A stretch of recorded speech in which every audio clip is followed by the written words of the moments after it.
If you want to get more value from your Microsoft 365 subscription, this video is for you. If you want to boost your business, this video is for you. If your mother-in-law doesn't like you, sorry, this video is not for you. Many users only scratch the surface of My 365 when it comes to value. Instead of writing emails, you write your messages with Microsoft Teams. You store your files in SharePoint instead of on-premise file servers. And you use Planner instead of Outlook to manage your tasks. But this is only the tip of the iceberg. With Microsoft 365 comes the Microsoft Power Platform, which allows you to automate routine tasks or even complete processes. It enables you to develop business apps within hours instead of months, even without programming. Lets you analyze critical business data in real time. Sounds too good to be true? Well, continue watching and you will be surprised.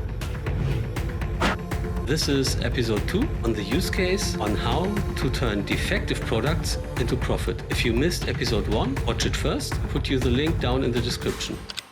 What we need now is a SharePoint list to store the pictures of the damaged cars to show them to the car recycler. We could use Azure Blob Storage, but SharePoint is much easier to handle and every Microsoft user has it. To create the list, we go on the left click on Home, which brings us to the start page, and then we say New. We could use a template which is available, but we don't want that, so we click on Blink List, type in the name of the list, vehicle. Now I make an underscore so I can get rid of the 2. And we create the list. Now we have an empty list and SharePoint generates a title column which we want to rename into vehicle ID. The title column is always the ID column. Then we need an additional columns for the image. So we create an image column and the name of the image column will be vehicle images. Don't make it a required column, so this is it. Now we need an additional column, repair ID, because we want to link the images to the appointment of a car repair. If you remember, in the last video, we created a table vehicle repair data, and where we store repairs that have been done on the car or car appointments. And we want to link the images to this repair appointment. So we look for the repair ID and take this as the foundation for the picture. Then we say save and store the column, and for now these are all the columns we need, so we are complete with the SharePoint list. This concludes our prerequisites we have to do to create the solution. And if you look on our whiteboard, we see that we created the customer contact table, vehicle features, list with car transport companies, list with car recycling shops, formed repairs, price quotes, and we also created the SharePoint list for all the pictures. And what we now need is 2 applications, 2 apps, one Canvas app for taking the vehicle pictures, and we need one model-driven app for vehicle status recording. And the model-driven app will be the focus where all the data are administrated. Working with all these different components, it is good practice to bundle them in a solution. The solution is also important if you want to transfer your solution or your components from one environment to the other environment, like from a dev environment to a test environment or a production environment. As you can see here, there are different environments, and so if you want to transfer them, you need a solution. To do so, we create a new solution, and I call this solution Car Dealer Business Boost version 2, because I already created a version 1. Here I select a publisher. A publisher is a kind of originator. Think of you are using solutions from different parties, and then the publisher is a kind of originated owner you use. And so we select in this case Kenny & Friends, which is my publisher. Then we have additional options to choose from. Can give a description and create the solution. Now the solution is empty. So we have no apps, no cards, no chatbots, no cloud flows, no tables, no nothing. And now we would like to add something, and we add existing. And we add the tables we created, so which is the account table and also all the vehicle tables we have. Okay, this is a spelling error. So vehicle description and vehicle repair data. Then we also want to include the contact table, which we use for the car repair shops and everything which is customer related. Now let's have a look. Did I forget something? Oh yeah, we have all the tables, but we did not have the SharePoint list. So we need to include the SharePoint list as well. When dealing with a SharePoint list, it is kind of tricky. We need to create an environmental variable. And in the environmental variable, we can store the information about the SharePoint site. So imagine you are on a different environment and you don't want to replace the link to the SharePoint site in your application. You put the environment variable in the application. And if you go to a different environment, you change only the value in the environment variable. So you leave the application untouched. This is very convenient. And as you can see, you have environment variables for different applications with different types, and here we use SharePoint. There you have the differentiation between list and site, and here we select site and select the SharePoint site we have currently for the SharePoint list, which is in this case the M365 test team site. Click Save. Once we have the environment variable for the SharePoint site, we also need a second environment variable for the SharePoint list. So we do this all over again. Go to More, go to environment variable, give it a name, in this time SharePoint list instead of site. Select the data type, which is data source and SharePoint and list. So we have to choose a site, and then we do not type in a site, but the SharePoint site variable, the environment variable we just created. And then we say list, and we select the vehicle images, and we take the one with underscore because that's the one we just created. Say save, and we're good to go. Later, when I start to develop the app, I will always refer to the two variables, SharePoint site, SharePoint list, that I don't have to touch the application ever again, although I move it to different environments. Because I don't want to modify the app, but only replace the link address of the SharePoint list or SharePoint site respectively.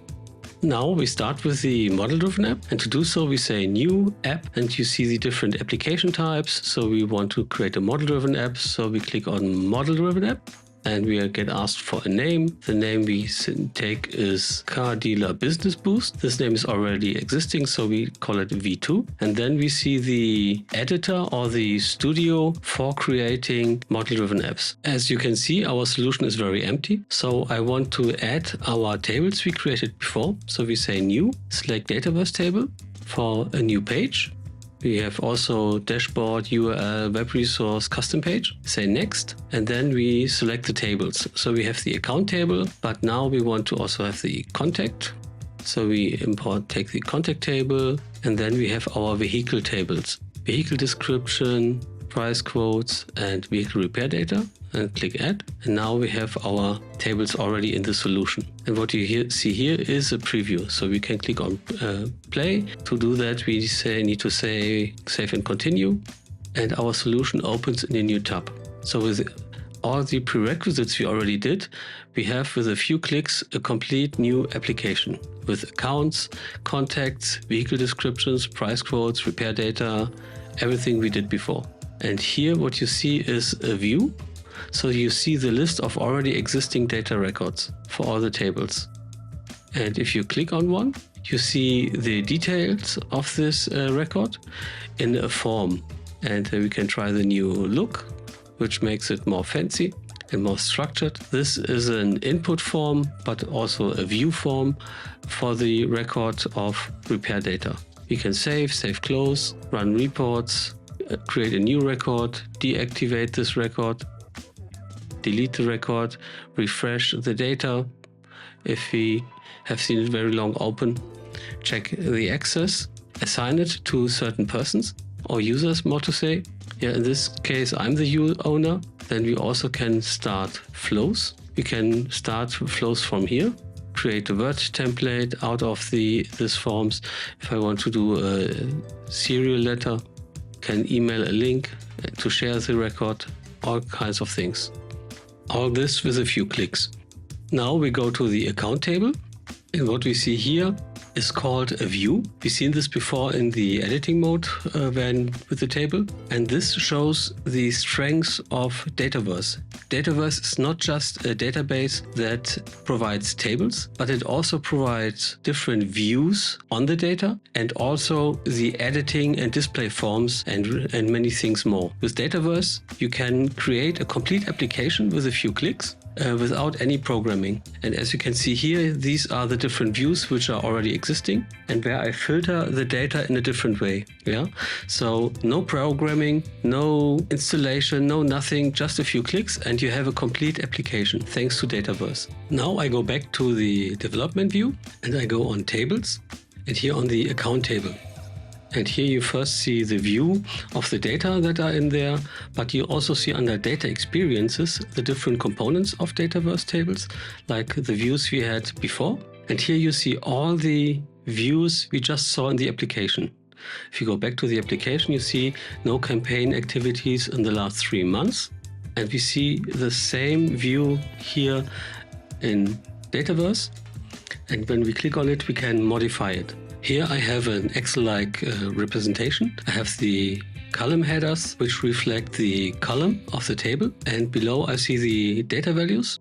And then I also can add additional columns, which I see here on the left in the list. But for now, this is okay. And we move on. In the view all accounts, I would like to add the column company type. And I can scroll to find the column, but there are so many columns in this table by default that it's very hard to find. So I use the search. I type in type to filter the available columns, and then I double click on it and it moves to the last column in the view. Here I see the company type. I've typed in the company type here for car transport company 1, and then I have the option to save as a new view, or as just say save and publish. So the view is now saved. I make a refresh on the app. I don't see the column here because this is still the old view, no campaign activities. So I go to all accounts. And this is the view we just modified. And here I see the new column with car transport company. I also can filter equal or show me only car transport companies, apply. And now I only see car transport companies.